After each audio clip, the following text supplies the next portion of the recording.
One thing that anybody in public health can tell you is that there's always an emergency or a crisis that public health gets involved in. This could be a natural disaster, it could be a tornado that goes through your community, it could be flooding that results in a loss of electricity, it could be heat related, it could actually be a train derailment where um chemical matter is falls into the community, into the water, into the air, into the soil.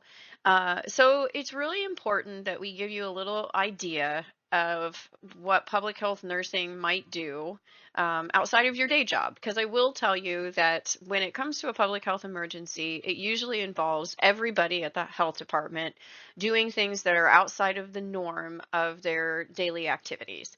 COVID-19 is a very good example of a public health emergency that everybody at the health department was involved in. There was a lot of times that there weren't enough nurses to go around, so we had to involve sanitarians, we had to involve community health planners, and doing some of the activities that nurses might have done. So a lot of the other work at the health department for the beginning part of the pandemic largely went not completed because most of public health was focused on the pandemic. From bioterrorism to environmental disasters and emerging communicable disease, threats to health now appear everywhere we look. And actually, a lot of times, there's a lot of examples of where these are starting to appear more and more often.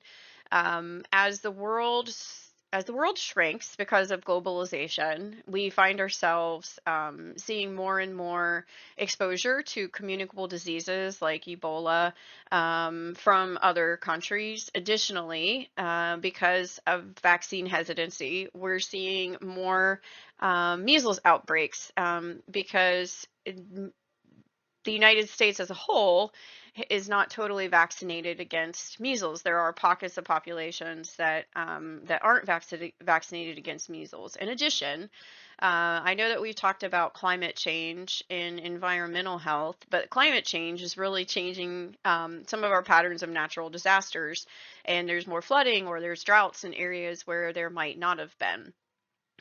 With that, the climate change, uh, it actually has changed the temperature. So there are the temperature of places, and you can see this in the United States, where there are mosquitoes that were only found in Arizona, and now they're starting to move up in the United States. And so the diseases that these vectors or insects carry might come into your area. So it's just very important to just be knowledgeable about the fact that you probably will be involved in public health emergencies. I have no doubt within your first at least 2 years, you'll be involved in some sort of public health emergency.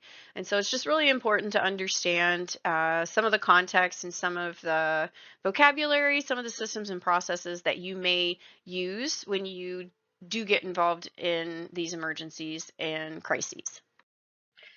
So, when we talk about response, and in particular public health response in the event of a man made incident or a natural disaster, we have to understand where our authority to step in and help comes from.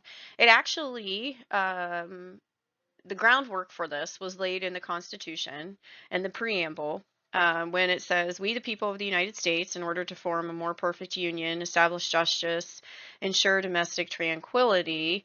Um, it gives us notions of both homeland security and national security are paramount to public health preparedness. Additionally, it does spell out that the government is responsible in some part for the general welfare and well-being of the public. And so that's where public health comes in, because we may not be the lead agency when it comes to response like we were in COVID-19 because it was an infectious disease, but we are always there as a support agency to just make sure that from the human health impact, we're there to help and we're there to support the community and make sure that their needs are being met.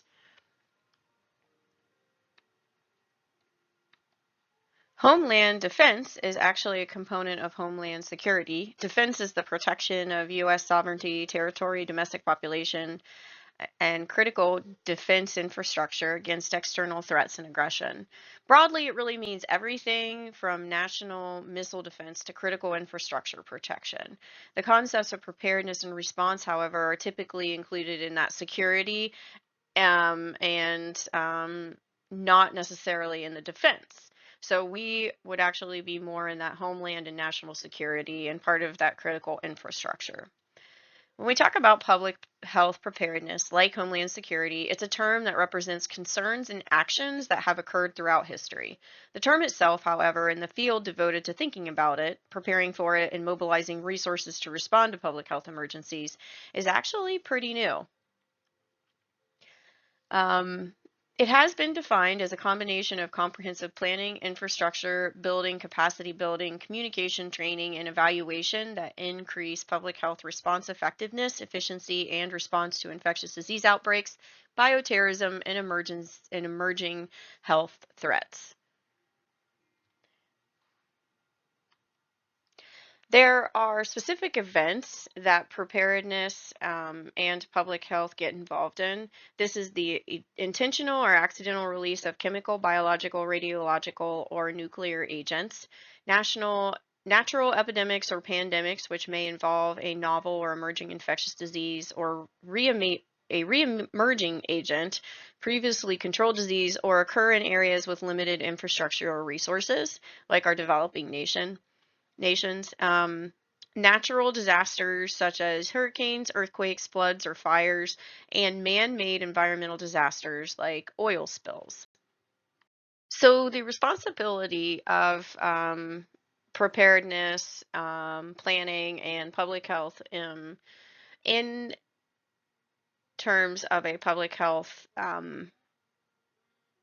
response are that they perform health risk assessments, establish an incident command system or related structure, actively engage and communicate effectively with the public, have functional epidemiologic and laboratory capacity to perform surveillance, detect emerging events, and appropriately diagnose patients, be able to deploy rapid response teams to investigate outbreaks, develop, stockpile, and distribute medical countermeasures. These are actually things like drugs and vaccines. Have surge capacity within medical systems to provide care for large populations during an emergency. This would be something like a mass casualty event, and it's not necessarily just staff. There's a lot of times that you might need a mobile morgue in a mass casualty event because your morgue doesn't have the ability um, to house all the individuals that are deceased. And finally, maintain an appropriate workforce, financial resources, communication systems, and logistics to detect, respond to, and recover from events. The responsibility of the public health community to prepare for and address acute health emergencies is very extensive, and it can be a challenge, particularly in environments where the public health system is under resourced. This I will tell you that right now in the development of this is coming off of the COVID-19 pandemic in 2024. And a lot of health departments still have COVID funding from CDC. And so they still have the resources, and they have been able to receive authorization or expanded authority to spend it on things outside of COVID. So they were able to spend it on measles outbreaks and mpox, for example. These are things that came after COVID. However, that is not always the case, and by nature, and there was an influx of cash for preparedness and response in following 9/11. But after that, several years after that, there has been a critical need for funding, and we as public health have not received the funding to even have an appropriate infrastructure to carry out day-to-day activities, let alone be able to respond effectively and efficiently to any of these public health emergencies. So that is one thing that is very important.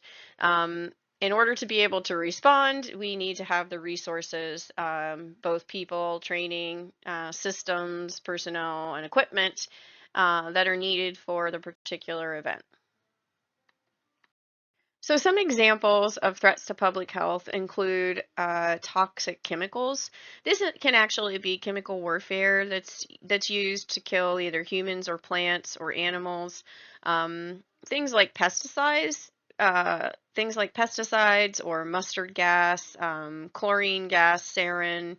Uh, Anything like that can actually be considered a threat to public health and could potentially be released on a larger scale to impact an entire population. It could be humans or it could actually be animals. Toxins are similar to that. They can be released just like toxic chemicals can, and have some of the same impacts on human health. We do talk in the environmental section specifically about some of these impacts on human health, so we're not going to cover them here. Just note that it's not just natural exposures that we might get to this, or occupational exposures we might get to this, that we consider environmental, that these can actually be weaponized against populations, and as a result public health would then be involved. Nuclear and radiological threats. So we do have nuclear power plants in a lot of states, and these states have to have nuclear fallout plans, and they actually have to go through training and tabletop exercises just in case there is an event that impacts the integrity of the power plant. Additionally, there is always the threat of nuclear war, and that would then impact public health as well. Biological threats are the threats that, like infectious diseases. Infectious diseases can actually be weaponized. We get outbreaks all the time, and these are normally occurring within any kind of population. Again, we are exposed to more diseases than we have been in the past. That might not be native to the United States. We travel more and diseases travel here more. Additionally, there is vaccine hesitancy, like we talked about. And there's also the potential for things like botulism or anthrax. These are infectious diseases to be weaponized.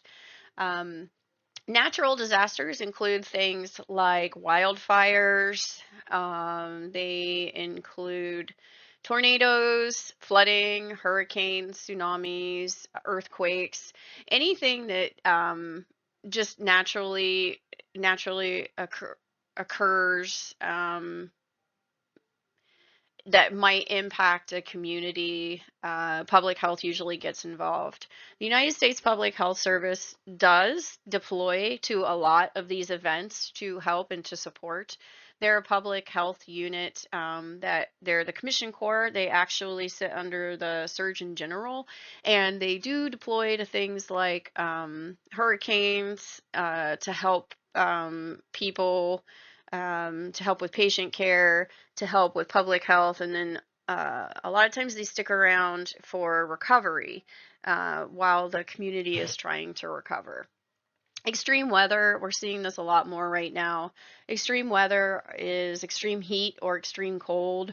We are seeing changes in weather patterns a lot too, and so this could potentially impact public health, especially if it impacts people's ability to um, cool off when it's really hot. Heat does exacerbate problems with drugs and alcohol, so our heat does usually impact our homeless population more than it impacts people that have access to air conditioning.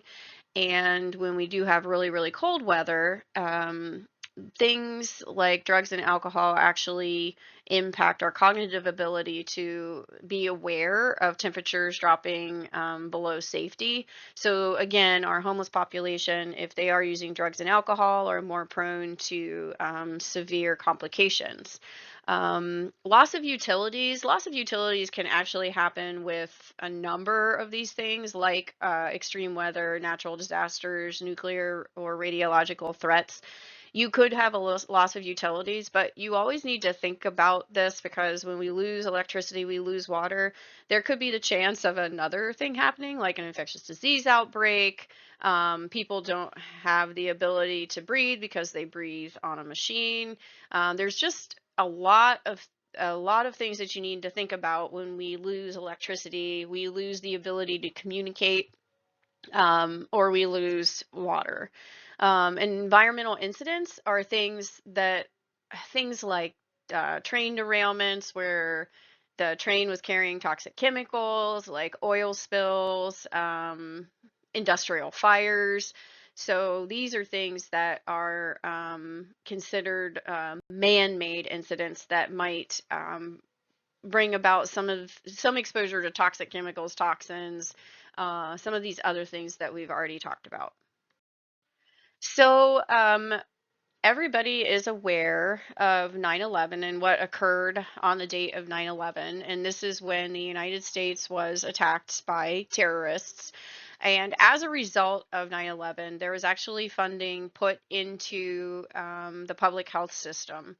And this is actually where a lot of funding for epidemiology initially came from in a lot of states and at local health departments, because we needed people at a local level to be able to see trends or changes in data that might indicate that there's something in the community that's wrong, or that's up that or wrong, or that's something of concern. At this point in time, we also started to use something that's called syndromic surveillance.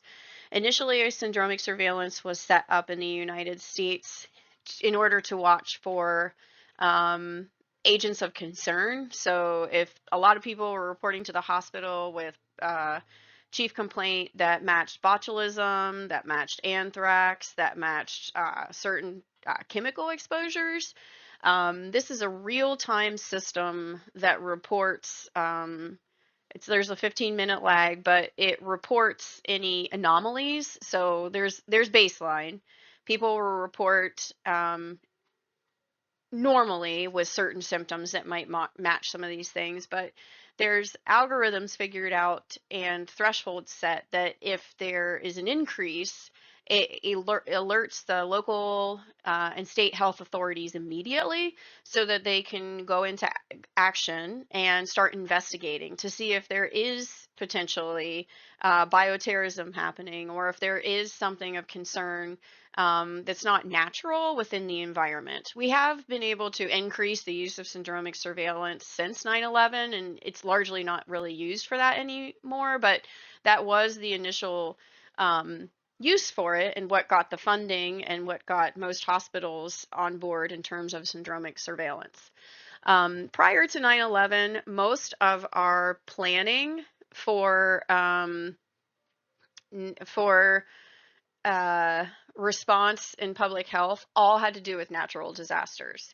And we didn't think about the use of infectious diseases as a weapon, or the use of chemicals as a weapon. And afterward, we started to think about that more. And so the plans that we have for response in public health grew, and the need for preparedness and planning and being able to respond to the next event also was highlighted after 9/11. Um, the Public Health Emergency Preparedness Grant and area out of CDC occurred after 9/11. This actually gave funding for states, and a lot of states give it on to local health departments if they do have local health jurisdictions within their state. This provided for more preparedness staff for response at the state and also at the local level. So local levels are allowed to have planners. It also provided funding for uh, liaisons and help to hospitals. So it really facilitated relationships between public health and hospitals if there is an emergency or an event. There were also some funding for tracking, so we can see utilization within hospitals when it comes to a mass casualty event, or when it comes to some kind of event where we're needing to track hospital beds for response. And it also did pay for epidemiologists. So it goes back to that epi and lab capacity. It is noted that within preparedness that we do have to have the ability to collect and analyze data, um, or else we're not even going to know that there's something occurring within our area. There were a lot of federal acts, and I'm not even going to go into all of them that followed that support public health, and we do continue to receive some funding in public health because of these federal acts and because of all that was done. Homeland Security started and became a lot bigger after 9/11, and there's now a relationship between public health, CDC, and Homeland Security. And there are meetings and there is conversation between the two areas. So the FEMA, which you guys are all probably aware of, FEMA has had a larger role since 9/11, and some of the incidents that we have, it's the Federal Emergency Management Agency, and you probably have EMAs at a local level and at a state level. So this is just that federal level. And they do get involved in some state incidents, but they usually have to be invited into the state. NIMS is actually the system that EMA uses when it comes to some kind of incident or some kind of um, public issue that's going to require a response, and a lot of times public health follows suit. We fall into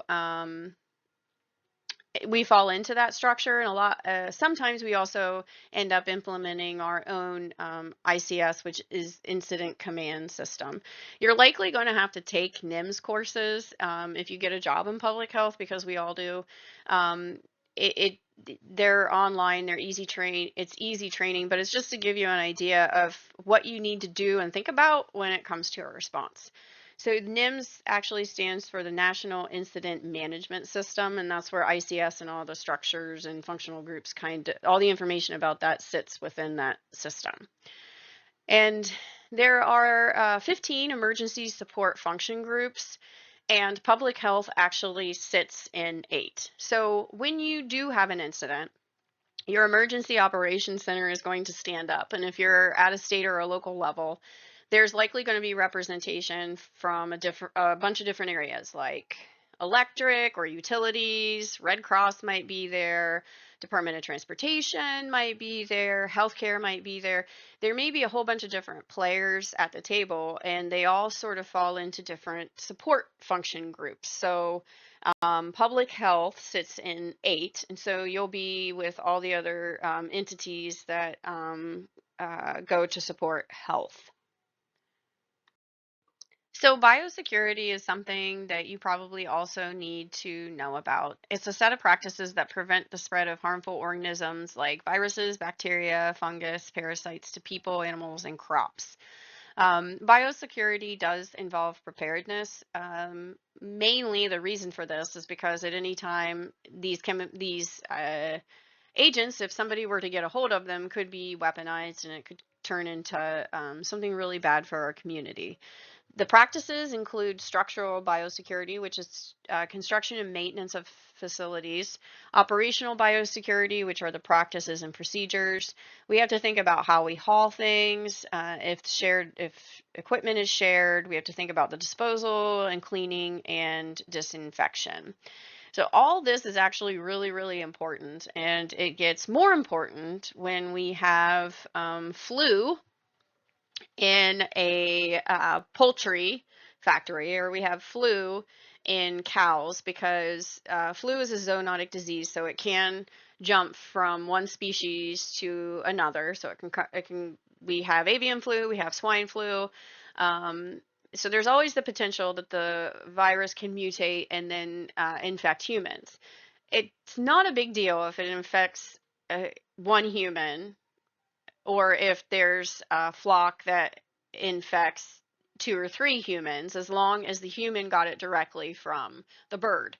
What the problem is when the disease then mutates and becomes transmittable from human to human. And that's when we have novel flu outbreaks. That's what happened with SARS-CoV-2. It jumped from an animal or a host into a human, and then it mutated, and then it spread like wildfire.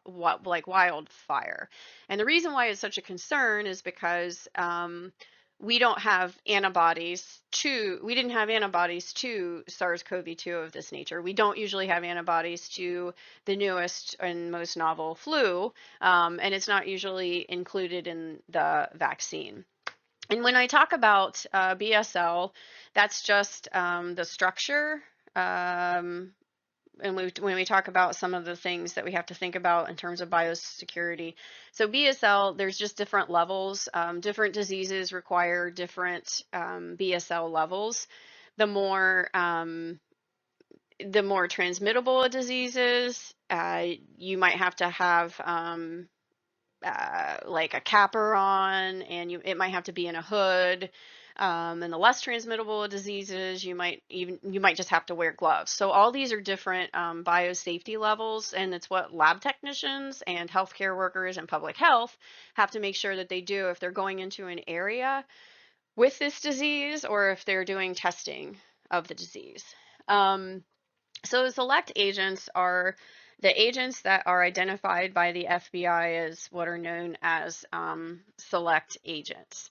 Actually, to work with these, it requires a clearance, secret clearance by the FBI. They are biological agents and toxins that have determined to have potential to pose a severe threat to both human and animal health, to plant health, or to animal and plant products. And a lot of it can be used in a as an attack on us. So this can be botulism, anthrax, Ebola virus, Marburg virus. There's a number of infectious agents that could actually be weaponized. So that's a select agent is just that. And we do work with these select agents, but you have to have security clearance, and the FBI does get involved in tracking of those select agents just from a security standpoint. So when we talk about natural disasters, I think we all have an idea of what natural disasters are. Um, a lot of times public health gets involved and we have to do assessments based on the risk and the health of the community.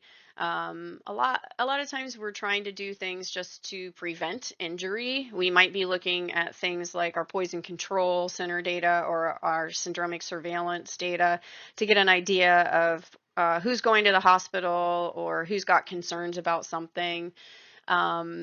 We have to do a lot of risk communication when it comes to natural disasters. And so it's very important. I know we just talked about communication. It's very important to understand where our community is and the level that they're at when it comes to sharing information about a disaster, because we don't want to be telling them something that actually puts them in more harm's way than they currently are in. We also need to make sure that in disasters or any kind of response, we're doing financial tracking. And a lot of times this is just by hours, and then eventually it gets reconciled at the end. And this is natural disasters are actually why disaster preparedness is so important. It's important that we take time to exercise. And that's a lot of what our preparedness teams do in public health is they create tabletop exercises and they create scenarios and they get people together to talk about different situations. And it's really to just think through if a tornado happened, how would we do this? What are the populations that we need to be most concerned with? If we lose electricity here and the hospital goes out, what are we going to do with all those patients? Is the hospital capable of taking on any more patients? So these are all things that we talk about in the tabletop exercises, and that's all a part of preparing for a disaster. And this is the reference for this slide deck.